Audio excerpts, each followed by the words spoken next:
Hey everybody, Jen Budd, former senior patrol agent, United States Border Patrol, former senior intelligence agent with the United States Border Patrol in San Diego sector headquarters.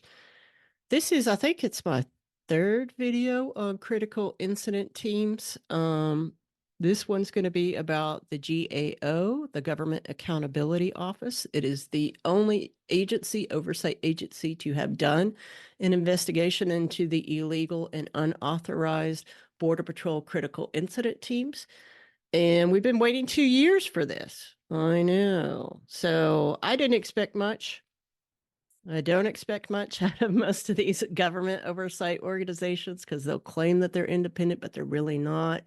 I kind of feel like in the zeitgeist of everything that's going on in our country, specifically in our country, the way politicians try and turn us against each other, whether it's left or right, or open borders or closed borders, or Republican or Democrat, or this or that, blah, blah, blah, blah, blah. I really think the actual problem in the United States is a lack of accountability. That's what I see as the problem. I mean, we have accountability when it comes to crimes that, regular citizens commit or migrants commit. So you're caught smoking a joint or doing a little bit of this or not paying your taxes, then you get caught. But when you make a lot of money and you're a lot of powerful, there's no accountability at that level. And so there's no accountability for the wealthy and the powerful. And the reason why is because they have the cops only investigating the types of crimes that regular people do. And they're the ones that control the cops and how much money they get. So that's why they see things like Black Lives Matter protest as just big national security issues, but they don't see the fact that the man who just led an insurrection against the United States Capitol not too long ago is running for president. They don't see that as a national security issue. We're all still taking off our shoes since, I don't know, what, 20 years now? We've been taking off our shoes at airports for national security. But a man who led an insurrection attack the Capitol, that's not a national security issue. So there's just this lack of accountability across the board when politicians commit crimes, when law enforcement commits crimes, people with a lot of money commit crimes. And quite frankly, the damage that they tend to do is much more extreme. When you think about it, you think about the amount of people that died because of the inaction and the poor action of COVID during the Trump administration. And I will say too, during the Biden administration, over 1 million Americans dead. And yet you rarely hear a peep out of that. There's not going to be any accountability for that. But there will be accountability, and there should be accountability, but there is always accountability, I should say, for like undocumented migrants who commit a crime and things like that. It's not that we shouldn't have accountability for people who commit crimes like that, but we also need actual accountability for people who are committing different types of crimes, white collar crimes, and this and that actually has more of an effect. But I digress. So this is, it's all kind of related. And this report, it reminds me a lot of the Department of Homeland Security's, I think it was the Office of Inspector General, who did the Del Rio Haitian Border Patrol whipping the migrants report. It was just, where they don't actually interview the victims. And that's exactly what happened in this Government Accountability Office GAO report. So let's go over what they think the Border Patrol critical incident teams are and how they led their investigation. If you want to see a real investigation, then go to my first video of the critical incident teams, or you can read about it. Because I always write these. I don't always make videos on everything I write, but I do on some things. It just depends on how much I have going on at any given time and how important I think the subject is. I'm going to get my hair done right. I'm not very vain about a lot of things, but I am somewhat vain about my hair. So, okay. So the Government Accountability Office decided that it would do this report based off of the complaint that was done by the Southern Border Community Coalition. And that complaint was based off of my coming forward and ratting out the critical incident teams. I've always been a whistleblower, but I want to repeat that if you're interested in more of these articles and learning more about the critical incident teams, you could go to USBP Critical Incident Teams on my blog. And there's at least, I think the GAO report that I wrote last week and my response, which we're going to talk about today. I think I'm up to 10 articles on critical incident teams now. So that's pretty cool. I would say I'm probably the most prolific writer. I'm certainly probably the most educated person on this, aside from people who were in the individual critical incident teams within their own sectors. But as far as like the overall picture of what the teams are and how they work, I'm probably it, I would think. I can't think of anybody else. So, okay. So, like I said, it's been about 2 years. It took them 2 years to investigate this. They did not, of course, ask anybody, any of the families who have lost loved ones, or any of the people who maybe suffered severe injuries or minor injuries. They didn't investigate anybody that was involved in thousands of critical incident team investigations along the southern sector, southern border. And then there's 9 sectors along the southern border. So some of this I'm just going to read from my thing because it's just a little bit easier for me to do it like that. And then others I'll probably ad lib a little bit about it. So if you want to read the full report, the full GAO report, there is a link on my blog about the GAO report, and you can follow that link to the full report. So I think off the bat, what was most interesting to me is that they decided, the investigators at GAO decided that they would only look at cases from 2010 to 2022 when the teams were officially disbanded and moved into CBP's Office of Professional Responsibility to legalize them. So right away, they left out years 1987 to 2009.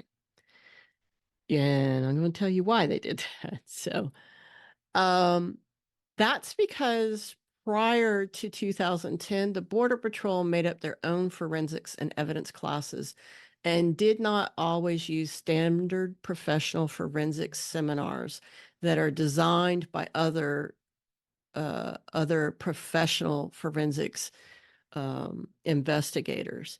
And so, so for 22 years, the Border Patrol trained their critical incident team members by using their own idea of what they thought forensics and evidence collection looked like. So prior to 2010, oftentimes the training for the evidence collection classes and forensics classes that the Border Patrol agents were taking were created and taught by other Border Patrol agents who didn't have the authority to conduct such training. The original Border Patrol critical incident team was created in San Diego sector in 1987, as I originally stated in my first report on critical incident teams. The original Border Patrol Critical Incident Team training curriculum was written and created by Border Patrol agent John Buscaglia in 1997, as his LinkedIn portfolio shows. Another thing that the report stated right at the get-go was that before 2022, CBP did not have a unified approach to the critical incident response. So part of what this report states is that, we just didn't have a unified approach to how to handle use of force incidents. And this is absurd. That is just simply not true. That is not true whatsoever. The unified approach that we used in the United States Border Patrol prior to 2022 was what it said in the 2010 Use of Force Handbook Manual for Border Patrol agents. It was to allow the critical incident teams to come first. So that was what we were supposed to do. We were supposed to, and it states this in the 2010 use of force manual that we were trained with, that we use, and it's always said that up until people wanted to see that. And so it was the death of Anastasio Hernandez Rojas and the litigation that came after that 2010 murder by Border Patrol agents that they were forced to make their use of force handbook known to everybody. So they couldn't just couldn't just say this is law enforcement sensitive and you can't see it. They were ordered to finally make it known to the public. And when they did that, they erased the line that said that we as Border Patrol agents and our supervisors are supposed to notify the critical incident teams. It's important to note CBP did not come into existence until 2003, but since that time, they have allowed the critical incident teams and the Border Patrol to act as evidence and forensic teams, even though they did not have the legal authority to do so. So it doesn't matter if these teams were mostly used for liability claims, which is another thing this report does is, oh, we had to use these teams so we could litigate our civil liability. It doesn't matter. Your civil liability would be on hold until the criminal trial occurs and is finished. Then you can figure out what your civil liability is. And even I've seen the Border Patrol just recently in the, there's a civil action against one of the former assistant chiefs for a sexual assault. They actually asked the judge to hold the civil trial until the criminal trial was done. And that's done. And that's normal. And that happens quite a bit of time. So the idea that the agency needed to create these teams to better understand their civil liabilities is bullshit. I think one of the big things that got to me more than anything, and I mentioned this earlier on in the beginning of the podcast, was that so these are the investigators' words in the report. We analyzed available Border Patrol documentation that described the operations of the critical incident teams. Okay. And we analyzed available reports of investigation from the critical incident teams. Okay. And then it further says, to understand how the critical incident teams operated, we interviewed Border Patrol officials in all of the Southwest border sectors. Okay. And I think that's important. It's obviously important to talk to the people who are leading these investigations, who have used these teams. Obviously, that's important. I'm not saying it's not important. But this bottom paragraph suggests that they interview people who would find these teams objectionable. So they say, we further have researched and talked to people who have made complaints and this and that and blah, blah, blah. But nowhere in the report does it show what those conversations and interviews were like. So maybe they did, maybe they didn't. And they're just saying they did. We don't know because they don't offer us any proof of that. The only proof that they give in this report is specifically what the Border Patrol tells them the critical incident teams are. And that is the problem with most of these investigations, is that it's not an actual investigation. They're not interviewing the victims, just like in the Del Rio Horse Patrol thing. They're not interviewing the victims. They're interviewing the people that are being accused of committing the crime. But think about it this way.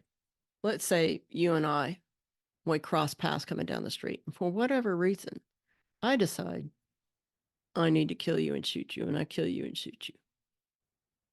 And then instead of having actual independent people come and investigate it, I, as the person who committed the crime, I'm going to have the people I used to work with in my family and my culture do the investigation. Do you have a problem with that? Is your family going to have a problem with that? I think they would have a problem with that. So there is actually no independence in this report that the GAO has given us, because they're not actually giving us what other people have said. The only thing in the report is what the Border Patrol agents who have used these teams to get themselves out of hot water, and their agents that, they are the bosses of, these chiefs are the bosses of, to get them out of hot water. So you're asking the people that have committed the crimes, which is important. You need to interview them, but you're taking for fact their version of what this is, even though you know they have no authority to do this. They have no legal authority, and you know that they are illegal, which none of that is even addressed in here. It's not even mentioned in the GAO report that these teams are illegal and they were kept illegal. In fact, they even say that Washington, D.C. headquarters knew nothing about these teams and gave them no mentions. And we'll talk about that in a minute. But so it just is like they're saying basically, yeah, what these teams did was wrong. They shouldn't have existed. But, they really didn't mean to. They just did it when they really needed to do these reports and stuff. And so what's the big deal? Because the assumption, and this is the assumption that's not given to other people outside of the agency when they're accused of crimes, is that the agents are doing this as with goodwill and good intent. It's assumed. And I'm telling you all that that is an inaccurate assumption. And you should not make that assumption, because the whole purpose of this was to cover up the crimes committed by Border Patrol agents. I mean, this is what we called these agencies when I was an agent, the cover-up teams. They weren't the critical incident teams. They were called the cover-up teams. The idea that the critical incident team reports would contain things like, today, we got rid of video evidence. Tomorrow, we're going to go get the documents, the medical documents that San Diego PD needs to do their case with, and we're going to keep it from them. They're not writing that in the critical incident team reports. The critical incident team reports are written specifically for chiefs of the sector, and they will not sign off on those reports until it says what they want it to say. So there is no independence in this, and it is only a report that justifies the position and the point of view of the chief. It is what we call a CYA report, a cover your ass report. So you're not going to see anything in there of, yeah, I know I shouldn't have shot him, but there were a lot of rocks around. So we told the agent just to say, oh, he tried to throw a rock at me, and that's what we're going to go with. You're not going to see that. Like, the critical incident team report is the result of a cover-up team. It's a cover-up report. You see what I'm saying? So, but here's the thing you have to remember. It's to give the chief plausible deniability. It's to give the agency a plausible deniability. But more than anything, the judges, the juries, the victims' attorneys never knew that these teams were unauthorized by the U.S. government to conduct these investigations or even just act as evidence collection teams. So the people involved, the victims and their attorneys, and even the judges, even in federal court, did not know that these teams were illegal. Now, the report from GAO states that beginning in the late 1980s and through the early 2000s, 7 of the 9 Border Patrol sectors on the Southwest had established critical incident teams. That's not true. In this report, they state that Big Bend sector often usually just used El Paso sector's critical incident team. I could believe that because Big Bend sector it doesn't have a lot of crossings. It tends to be a very quiet sector, and it doesn't have as much border sector as the other sectors do. And I think that's why. But the report from GAO also stated that Laredo sector didn't have a critical incident team. That is not true.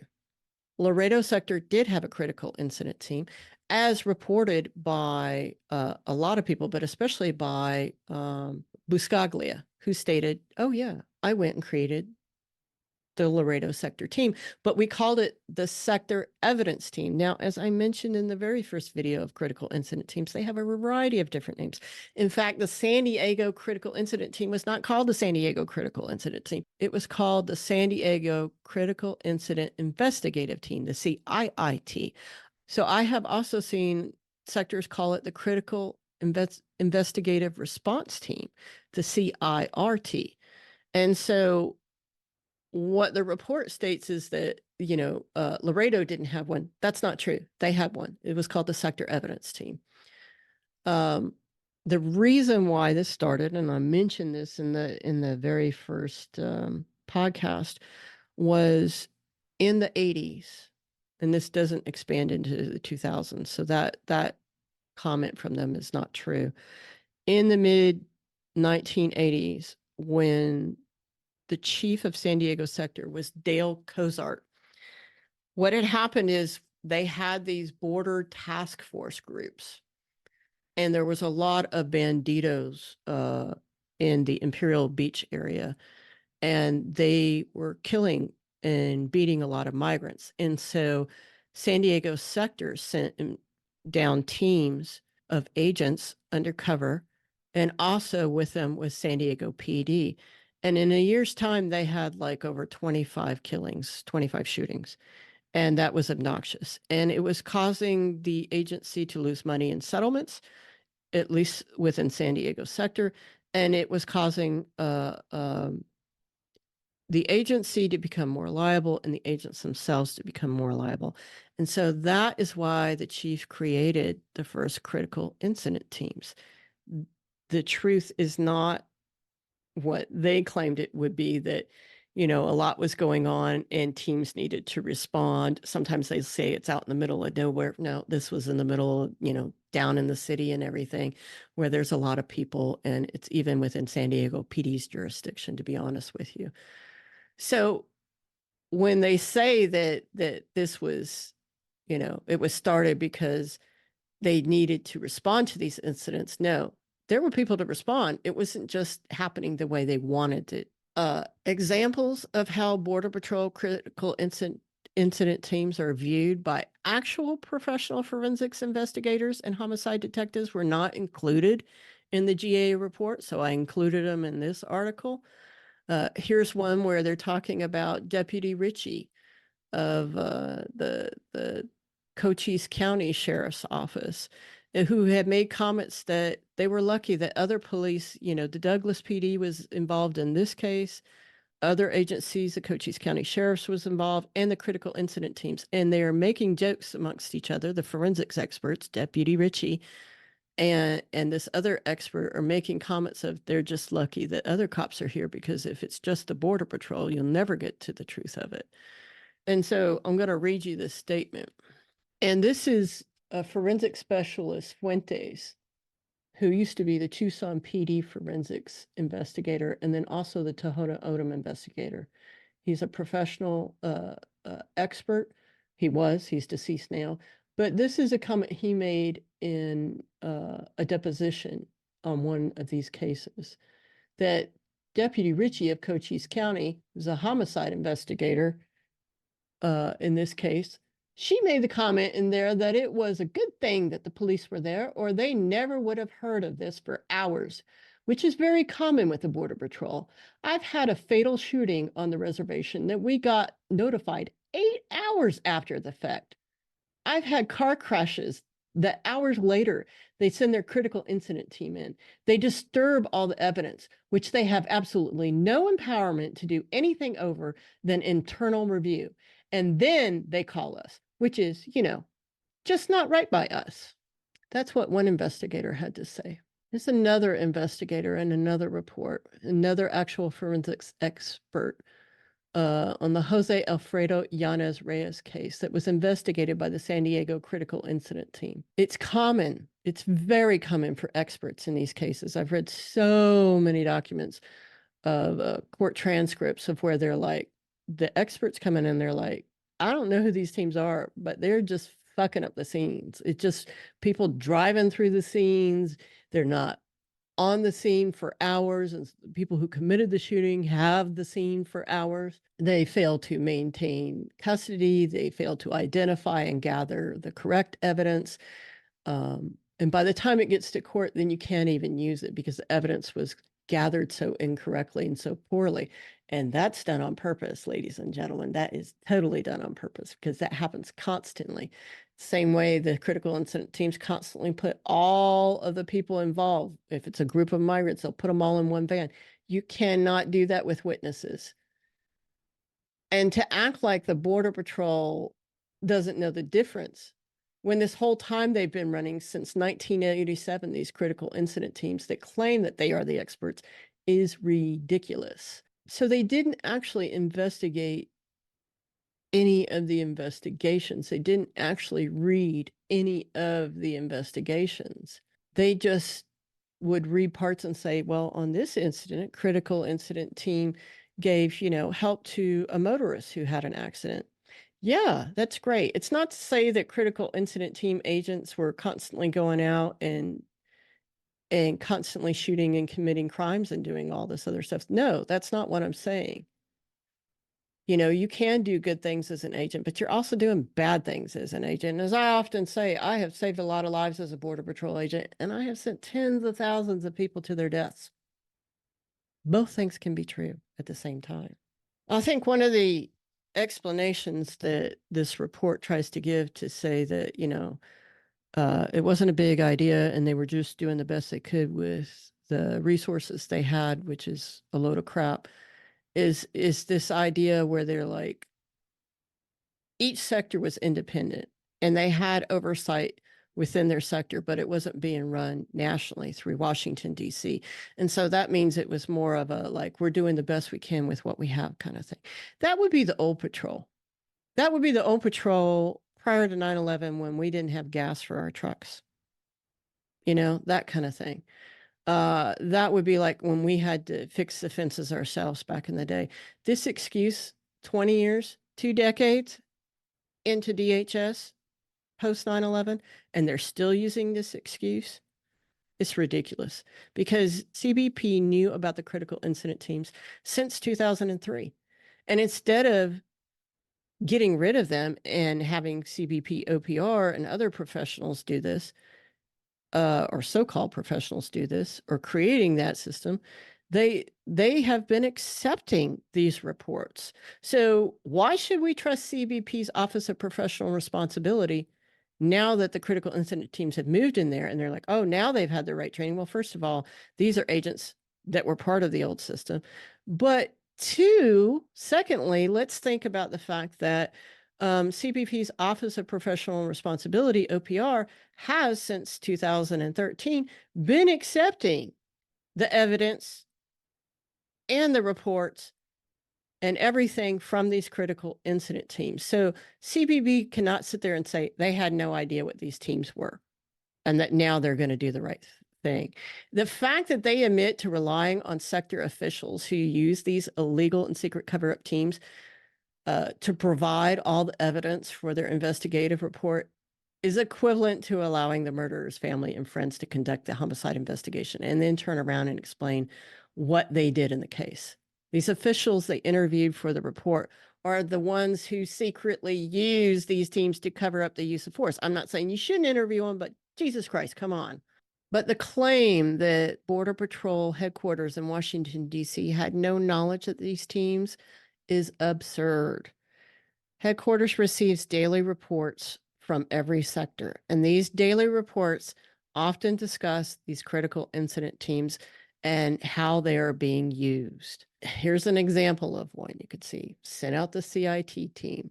So this is a report that headquarters in Washington, D.C. gets from every single sector.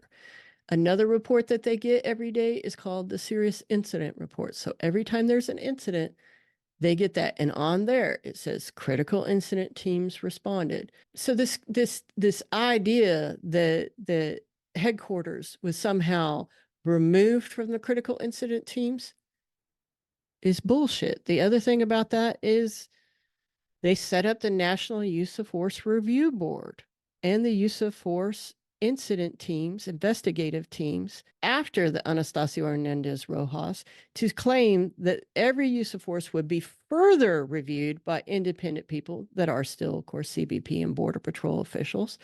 But what they didn't tell you all in the public and what they didn't tell the press is that those teams that were supposed to provide this other layer of accountability without any conflict of interest were secretly and quietly using the critical incident team reports and evidence techniques and gathering And their investigators, they made the public think that they were doing a good thing, but the reality is they were still using these illegal teams and all the information that they had gathered on all these reports to then say, oh, National Use of Force Board, we reviewed it, looks like a good shoot to us. Just absolutely insane. Now, the GA report further goes on to state that many of the agents work there temporarily, on a detail of some months or a few years, and that there are no other teams that exist. This is not true. It is not true at all. I have seen San Diego sector intelligence teams. That was my old unit. I have seen them used when the critical incident team was not available. They would go and do it, and some of our intelligence agents were trained in the critical incident teams. So they go and do a detail there. They learn how to do what the Border Patrol wants them to learn how to do these investigations. And then they turn around and they become a part of a different team. There's, like in San Diego, a good example of this is a team called the Smuggling Interdiction Group, the SIG or SIG. And in that group, the majority of investigators have been trained by doing details on the San Diego critical incident team before it was supposedly disbanded in 2015. We'll get to that in just a second. Let's say you have this Agent Bud. Agent Bud, she did 6 months, which I didn't do, but let's just say Agent Bud did 6 months at the critical incident team. Of course, is not told that they're illegal. She doesn't know it because most Border Patrol agents aren't researching law and only listen to what their supervisors tell them is legal. So they just go ahead and do it. And as a person detailed, as an agent detailed to that, I don't know what the supervisors and the team leaders and the chiefs are actually doing. All I'm being told to do is go get this water bottle out of the trash and put it in a bag and seal it as evidence and mark it and do this kind of stuff. So you're learning like the evidence techniques to gather the evidence that you need to gather. And you're being told this by superiors, and you're being given classes. You're being sent to the Border Patrol training facility, the academy, to take these classes that are given by other Border Patrol agents. And you see other people, and they're telling you, yeah, this is part of your job. So you don't really know. I think a lot of the people on detail don't really know that they don't have the actual legal authority to be doing this. But the team leaders, the long-term people, the supervisors, and the people running the critical incident teams, they do know. So part of the way they get around this is just kind of micromanaging. You only need to know what you need to know, kind of thing. So then Agent Bud goes back to the field, and then she puts in for the SIG unit, the Smuggling Interdiction Group. So then I decide to do that. So I go there, and then I get called in whenever there's a use of force because they know I did a stint on the critical incident team. And so then I start doing investigations and investigating use of force that way.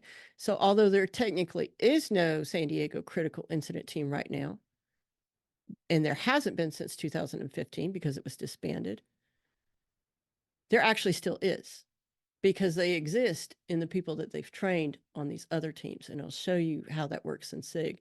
So the reason why they got rid of the critical incident team in San Diego is because my classmate, and at one time a really good friend, supervisory Border Patrol agent Armando Gonzalez, was arrested and pled guilty in 2015 to using critical incident team resources, because he was a supervisor in charge of the critical incident teams.